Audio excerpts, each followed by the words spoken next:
Hello guys, welcome to Tech Tricks tutorial. In today's video, I will show you how to restore power plans in Windows 11. If your power plans are missing or you've accidentally deleted them, don't worry, I'll guide you on how to restore them quickly. First, let's open the command prompt as an administrator. To do that, press the Windows key and type CMD in the search bar. Right-click on Command Prompt and choose Run as Administrator. Once the command prompt window is open, you need to type the following command to restore the default power plans. Power CFG, Restore Default Schemes, press Enter. This will restore all the default power plans, including Balanced, Power Saver, and High Performance. After running the command, close the command prompt. Now, to check if the power plans have been restored, go to the Start menu, search for Control Panel, and open it.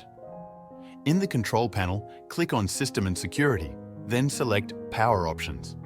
Here, you should see all the default power plans available again. You can now choose or customize the plan that best suits your needs. That's it for this tutorial. Your power plans should now be fully restored on Windows 11. If this video helped, please like and subscribe to our channel for more tech tips and tutorials.